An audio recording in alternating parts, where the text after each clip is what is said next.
retrouvons une fois encore sur Zoom Eco Live pour parler de l'économie nationale. Mesdames, Messieurs, bienvenue à ce nouveau numéro.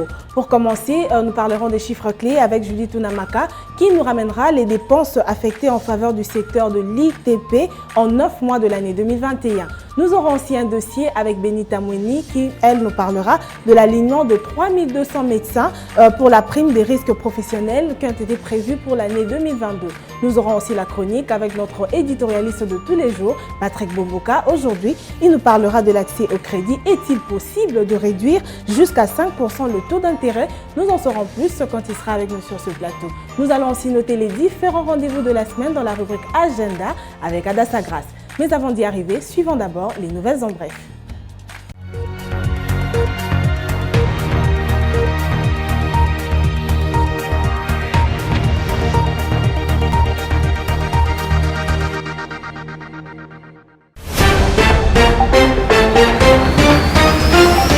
Commençons ces nouvelles en bref avec cette information.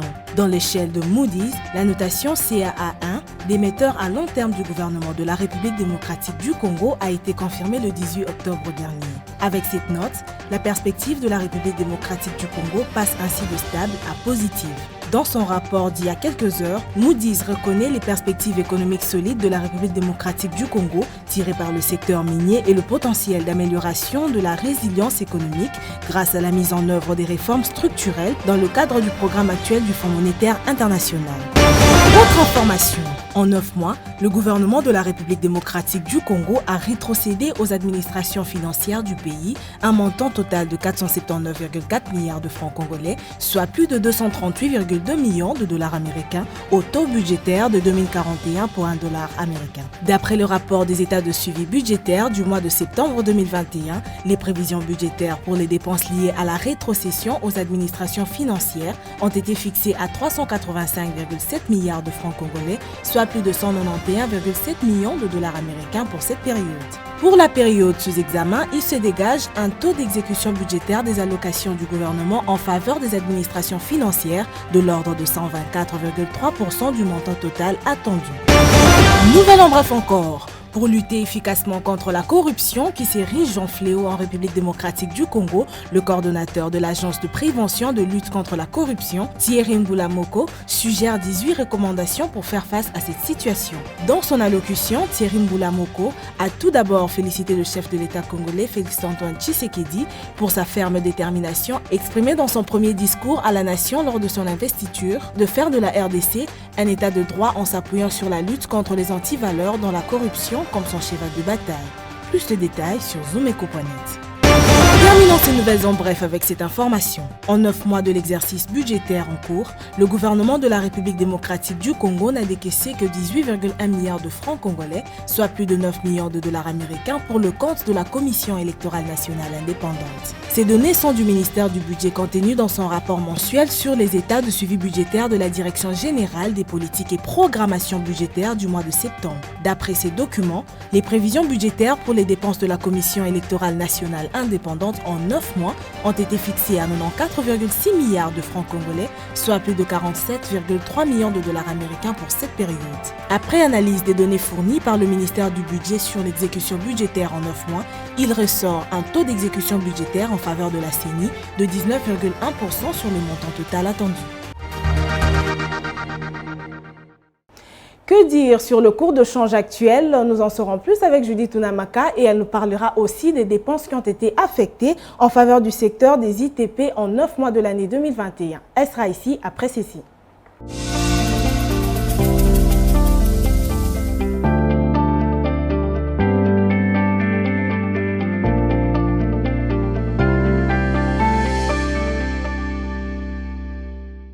Judith Tunamaka, vous êtes déjà avec nous sur ce plateau, bienvenue. Merci. Avec vous aujourd'hui, nous parlons des dépenses qui ont été affectées en faveur du secteur des infrastructures et travaux publics du mois de janvier au mois de septembre 2021. Mais avant d'y arriver, on aimerait savoir qu'est-ce que l'on doit retenir sur le cours de change actuel. Pour ce qui est du cours de change, nous débutons avec le taux officiel qui est celui de la Banque centrale du Congo où $1 se troque à 1997 francs congolais. Un franc CFA se coopère à 3,51 centimes et et 1 euro vaut 2305 francs congolais. Sur le marché parallèle, nous avons pointé cette fois-ci Brikin et dans cette circonscription, 1 dollar vaut 2000 francs congolais, un franc CFA s'altère à 3,60 centimes et 1 euro revient à 2345 francs congolais. On va revenir sur notre sujet. Ounamaka, dites-nous combien est-ce que le gouvernement a dépensé en faveur du secteur des infrastructures et travaux publics en 9 mois de l'année 2021. L'État congolais a affecté en faveur du secteur des infrastructures et travaux publics un montant de l'ordre de 140,6 milliards de francs congolais,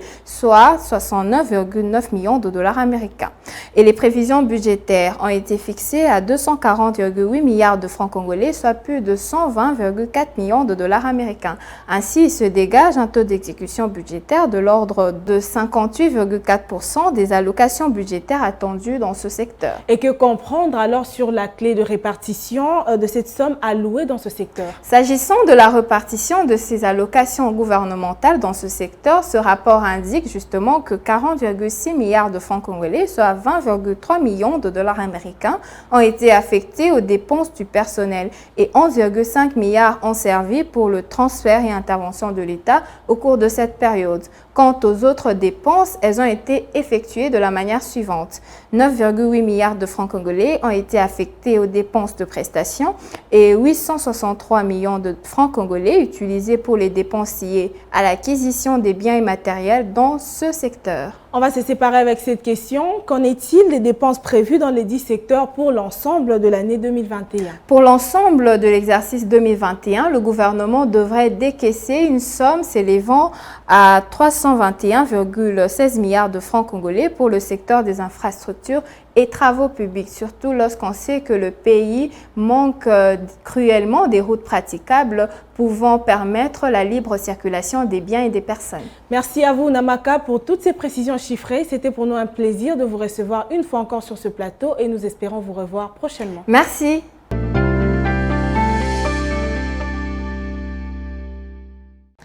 L'alignement de 3200 médecins pour la prime de risque professionnel d'ici 2022, nous en parlerons et nous aurons plus de détails dans le dossier avec Benita Mouini. Restez branchés.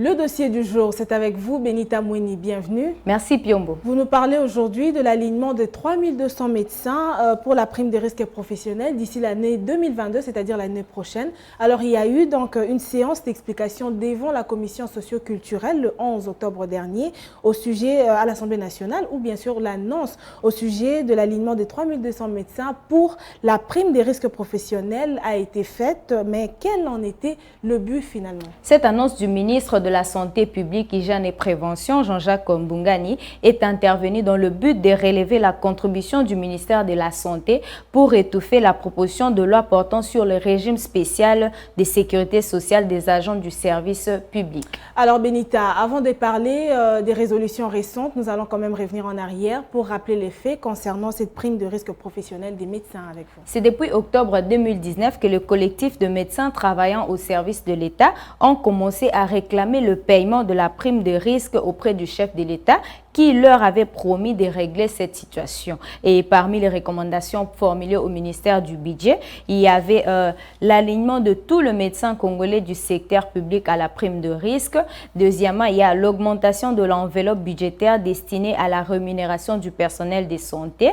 Et en troisième lieu, il y a l'arrêt immédiat et définitif des irrégularités constatées lors du processus d'alignement de médecins à la prime de risque. Et pour finir, il y a la cristallisation du fichier de médecins à aligner afin que chacun sache qu'il sera payé. L'on se souviendra aussi qu'avec Eteni Longondo, l'ancien ministre de la Santé, au moins 7723 médecins avaient été programmés pour l'alignement à la prime de risque en raison de 1500 personnes par trimestre, dont 6000 nouvelles unités. Après plusieurs travaux d'harmonisation de cette liste, 5092 agents du personnel administratif ont été alignés en juillet 2021 sous Jean-Jacques Mbungani. Pour l'année en cours, donc 2021, le gouvernement avait adopté et appliqué la politique d'alignement de 800 médecins par trimestre en accord avec le syndicat de médecins, ce qui fait un total de 3200 médecins. Voilà, nous l'avons suivi ensemble, un long parcours entre le gouvernement et les médecins. Et on va vite revenir sur notre sujet. Benita, dites-nous, qu'est-ce qui est prévu pour l'année 2022, l'année prochaine déjà? Pour l'année prochaine, donc en 2022, 3200 autres médecins seront également alignés selon les prévisions budgétaires en cours d'examen au Parlement, d'après le ministre de la Santé. Merci à vous, Benita, pour ce dossier. Je vous souhaite déjà une bonne fin de soirée. Merci, Piombo. C'est l'édito du jour avec Patrick Bomboka, notre éditorialiste de tous les jours, qui nous parle aujourd'hui de l'accès au crédit. Est-il possible de réduire jusqu'à 5% le taux d'intérêt? Nous en saurons plus avec lui. Suivez.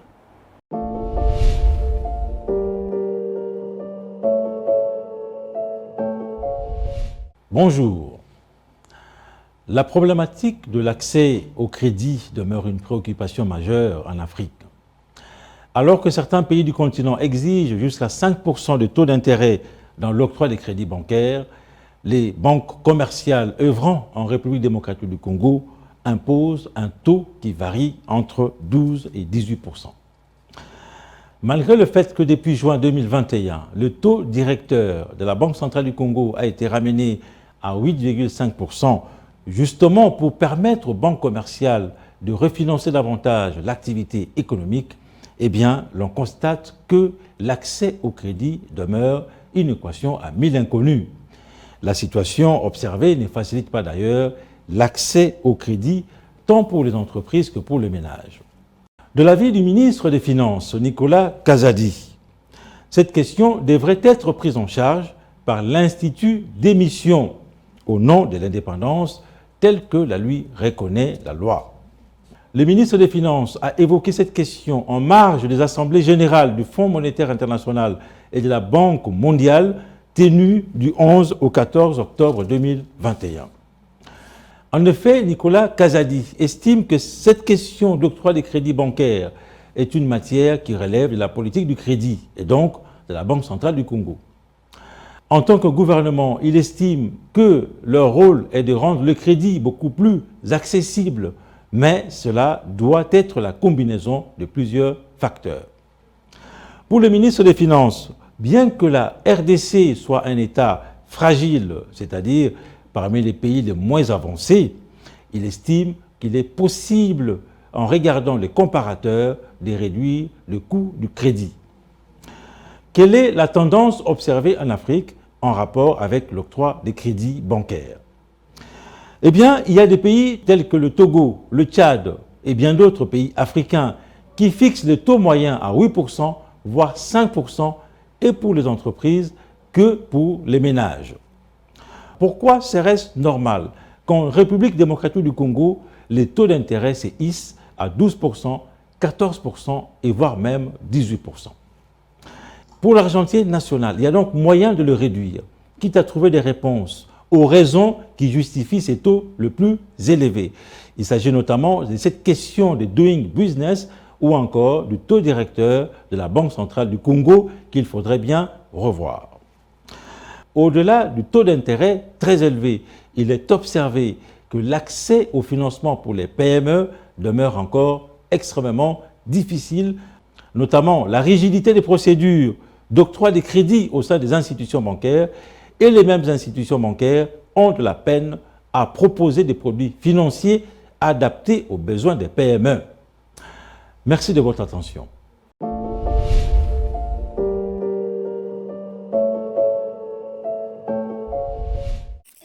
Suivez-moi tout le jour à travers Zoom Wende sur Zoom Eco Live.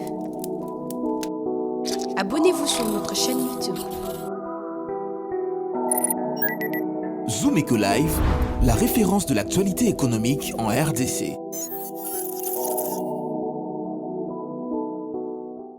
Vous voulez faire le marché, mais vous n'avez pas une idée sur combien cela va vous demander? Pas besoin de vous déplacer. Zoom Wendy est là pour vous ramener les prix des différents produits du marché à la maison. Et aujourd'hui, elle nous parlera des prix des carrelages en briques. Suivez. Bienvenue à tous. Les styles de construction nigérians envahissent petit à petit les bâtiments et les habitations congolais. On le remarque surtout par leur forme de carrelage, de faïence et voire même par leur forme de toit. Ce nouveau numéro de Zoom Wendy vous apporte le prix des carrelages de sol ainsi que de faïence. Zoom Wendy, c'est parti. Commençons notre marché avec de carrelage de sol en briques, appelé tortue. Celui des 1 mètre cube se vend à $15. De carrelage en forme de I, la petite mesure revient à $15 et contient 32 pièces. La grande dimension se vend à $20 et contient 20 pièces. Des carrelages de sol appelés losange qui mesurent 1 mètre cube se vend à $17 et contient 22 pièces. Il existe deux sortes de carrelage appelés fleurs. Celui de 1 mètre cube coûte $15 avec 22 pièces. Et celui de 1 mètre se vend à $15 et contient 20 pièces. La forme parking, appropriée pour le sol du parking, et mesure 33 cm et se vend à $15 avec 20 pièces. On a pour vous le prix des faïences où 1 mètre cube de faïence pour le mur se vend à $7. Celui de 1 mètre coûte $9. Ce fut un plaisir de nous suivre dans Zoom Wendy. Retrouvons-nous au prochain numéro.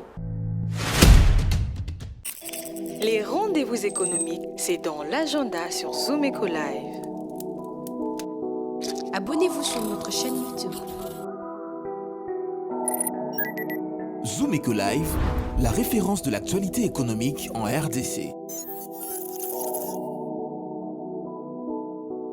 C'est le 4e jour de la semaine et Adassa Grace nous donnera bien sûr les différents rendez-vous de la semaine qui sont prévus dans la rubrique Agenda. Plus de précisions après ceci.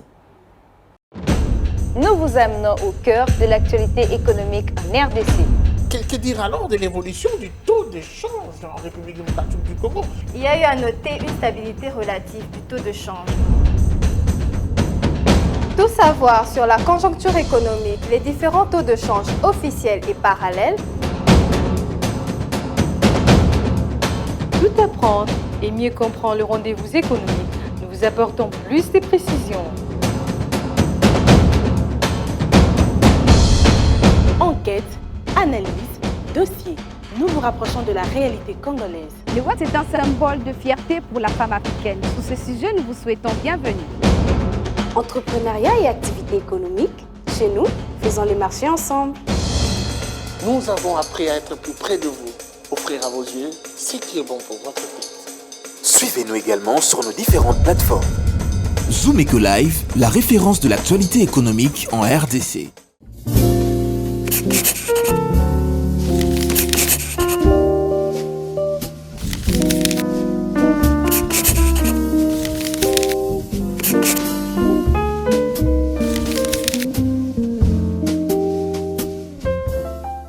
Bienvenue à l'agenda. Pour aujourd'hui, notons que Level Up by Makutano organise les journées Business Boostées qui débutera ce vendredi 22 octobre pour se clôturer les samedis 23 octobre prochain à l'hôtel Sultani de Kinshasa et sera axé sur l'entrepreneuriat féminin. Signalons également la première édition du salon logiciel et innovation qui aura lieu à Kinshasa, précisément à l'hôtel Pullman du vendredi 22 octobre au samedi 23 octobre 2021 et aura pour thème numérique, révolution et solutions en RDC. Cette fois-ci, un nouveau rendez-vous à prendre avec World Consult SRL qui organise à son tour une nouvelle session en passation de marché public le 25 octobre 2021 à Kinshasa. Le frais des participations est fixé à $110. Merci de nous avoir suivis. Au revoir.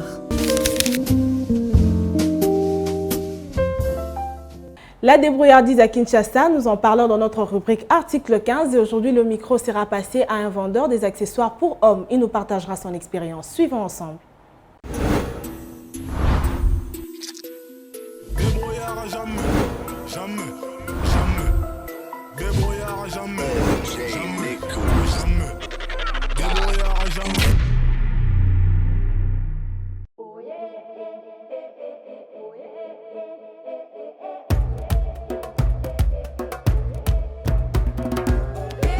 Nateka soulier, nateka la ceinture, nateka la chaussette. 2 à 3, 4 chemises, veste na omelia na 20 ans on a sali vraiment et denga par rapport à to kanate po to tanga poto ya oteka meza par rapport à via mboka ndene ni biso.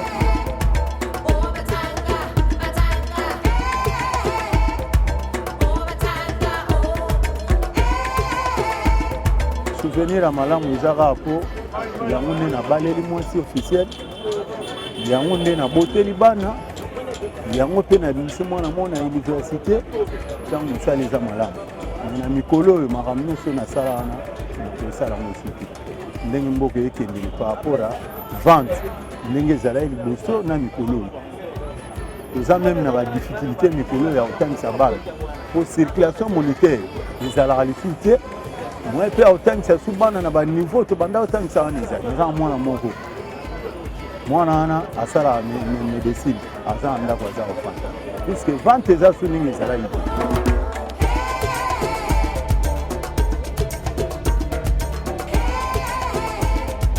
Badifficulté eza par rapport à nde tokomi na bamoment oyo changement ya pouvoir esalami koteka eza su malamu te tozose retrouve su te mbongo emo ezomonana te kala ezala bokolongo ya bino 16h 15h30 bolongo midi ya badifficulté ya mbongo ndenge ezomonana te yango tokomolonga ata mosu bokolonga 17h 18h.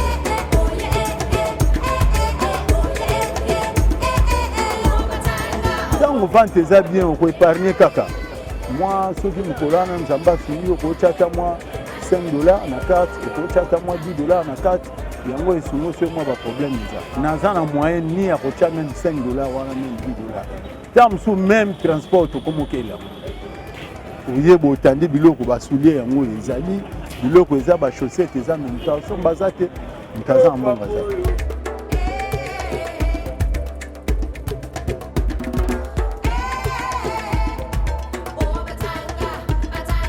Conseil eza par rapport à bajene bazotika na ndako conseil eza kaka babunda sala ezaka atende biso toza odébrouillard baauto ekole ezali bamenuiserie ezali bacharpentier ezali bamaçonnerie ezali soki oyekola ata mosala maboko ekoyede oyo na vino mobimba par rapport à même biso nde tofandi po biso osala eza mosala maboko te moto asala ata couture o asala ata maçonnerie o asala ata menuiserie ekosunga ye na vi na ye mobimba.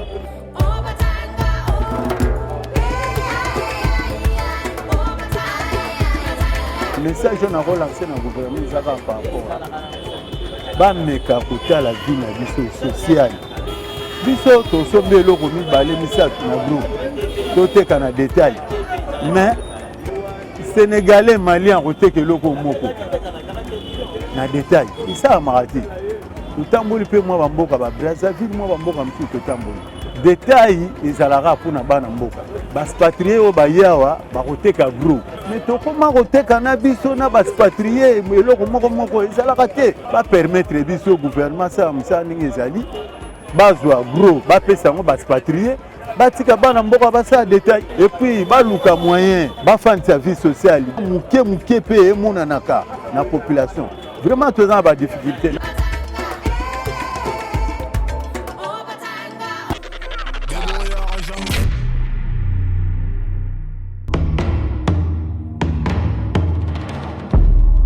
Le gouvernement congolais dirigé par le Premier ministre Jean-Michel Sama Lukonde n'est jure que par la réduction du train de vie des institutions.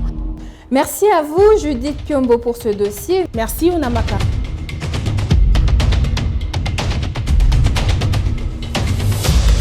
Nous avons pris l'engagement de toujours vous servir en vous donnant l'essentiel de l'information économique en RDC. Désormais, suivez-nous à 19h30 sur la RTNC du lundi au vendredi avec le même plaisir. Zumeko Live, la référence de l'actualité économique en RDC. Voilà, c'était tout pour aujourd'hui. C'était un grand plaisir pour nous de passer ces petits boutons à vos côtés. Surtout, restez branchés à Zumeko Live. Abonnez-vous à notre chaîne YouTube, activez la cloche de notification et vous serez toujours mis à jour sur l'économie nationale. Merci à vous de rester fidèles à Zumeko et retrouvons-nous prochainement.